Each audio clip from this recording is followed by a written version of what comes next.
I'm here with Brittney, and she came to pick up all of her amazing stuff. She's had some of them, but there's new stuff there, and we're recording how she's integrating with her experience right from the jump. So far, what we have put on: your new ring, your emerald earrings, emerald necklace, and your moldavite. And we still have this iolite and hypersynth pendant, flower mark pendant, and that's where we're at right now. Okay, so immediately with the moldavite, it's been calling to me for a little bit. I had it in the beginning of my journey, and it had its own shift of just separating from things that no longer served me. This one is like right to the heart chakra, just mending all the cracks and like mending with so much love and like a green glowing light, the tint of yellow, very powerful, very shifting. I mean, a minute I put it on, so like. It's no joke when I say you're ready for something, you're ready for it, it calls to you. The crystals, they find you at the end of the day. Teresa's, the conduit in that. And, matching the two together. And I really am very grateful for what she does, her purpose, her work, these pieces, these crystals, healing, all of it.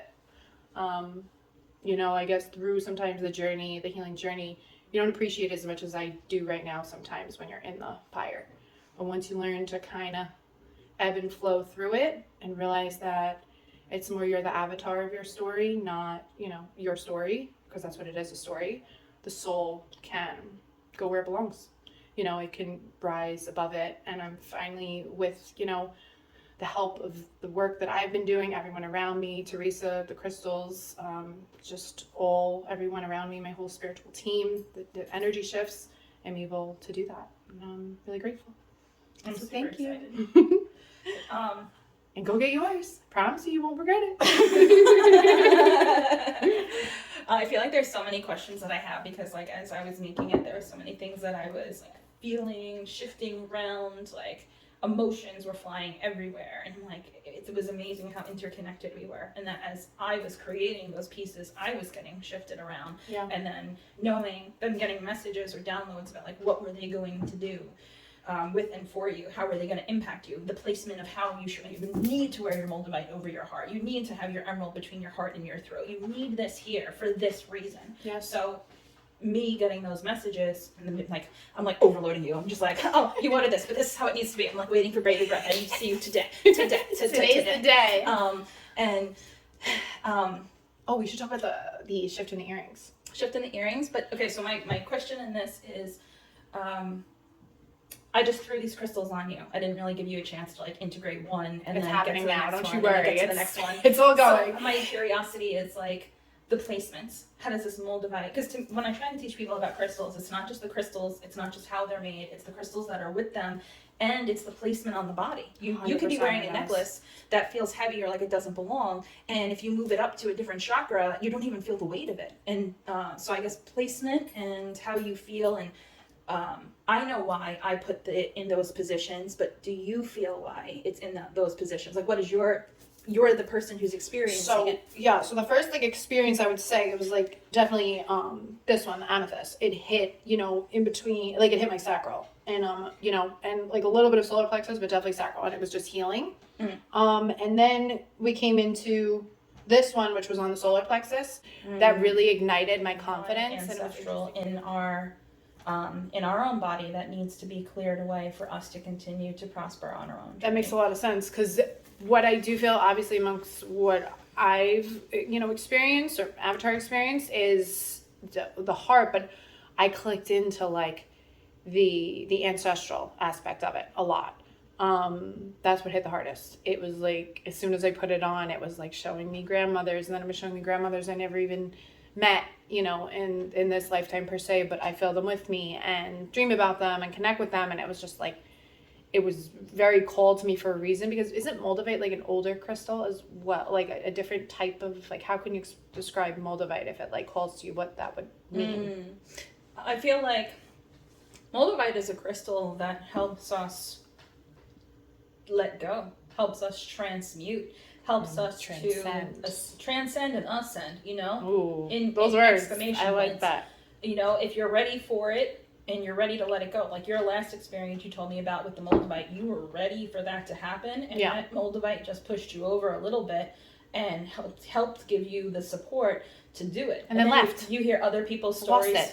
it. After, you know, I was looking for it. I was like, wait, I need more of this in my life. What else? Mm-hmm. And then she and was then gone. You hear stories about people like, oh, I had moldavite, and it was so many people want to grab for a crystal that they hear is a high vibrational crystal for the sake of holding something high vibrational. But if we're not a grounded vessel to take in that new energy, or we don't really understand that energy, like, this is my bone of contention with like metaphysical stores or certain people that work with crystals.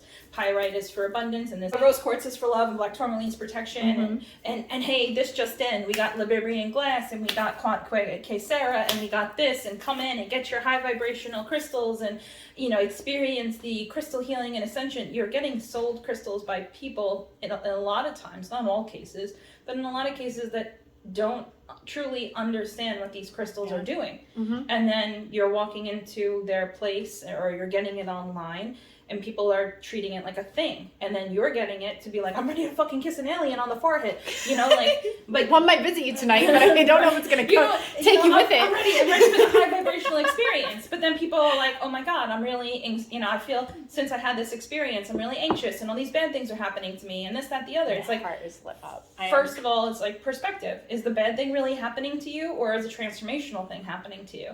And do you feel like you're under attack, or do you feel like you're not grounded? And what was your personal hand in how you're feeling with this crystal? And we should be This is a heart hug. Like, I'm getting my heart hugged right now and healed, and I'm a little shaken where it's like it's telling me, and everyone would have like a different connection in how they would like communicate with you, but it's like telling me like what shifts like are you going to make here, like moving further.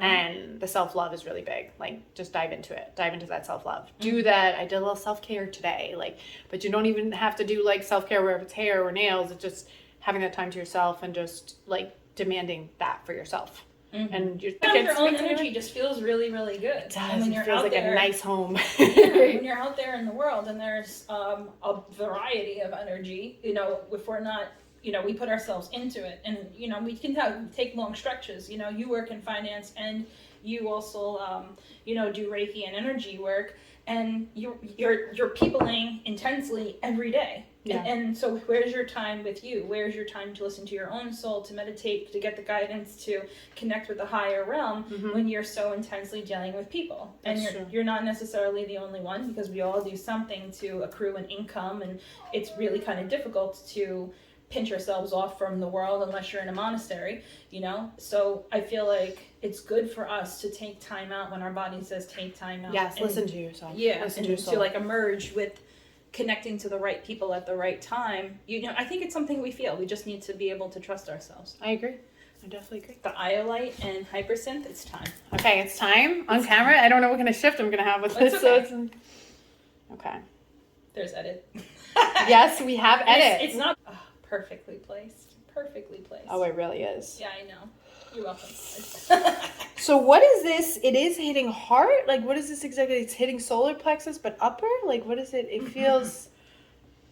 Oh, there is higher heart, right? That is the thing. And I never knew that until you started telling me this is your upper heart, and right? That is the thing? High heart, low heart. High heart, low heart. Well, high heart, and high heart, yeah. I never knew that until, you know, and that's what it's... Yeah, you're hitting both hearts, both pieces. So it's one, but it's just the up and the...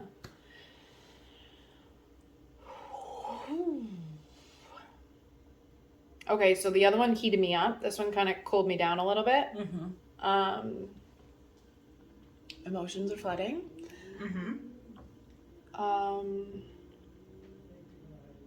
Where's your power type thing? Where are you letting people and others take your power away? Is what I'm like feeling, and how can you take it back? How are you going to take it back? Like, it's time to demand it within your energy, within your space, within your decisions. That's kind of what it's telling me. That's the read I'm getting on it. Sit on your throne. Like, don't be afraid to sit on your damn throne. You know, Your nostrils are flaring. Sit in your power. Yeah, I do that sometimes. Well, you were really in it. You were like, I'm in it. Yeah, no, it's tunnel vision. It's deep, and this is not the first time. There's been a lot of times that people have been trying to take my power and shake me off my, we'll call it like pedestal throne, however you want to see it, because we are all our own royalty. And when you avatar goes through a lot of different things and you go through those ebbs and flows, you forget your divinity. Remind yourself of your divinity. It's intense. Okay, maybe we'll pause.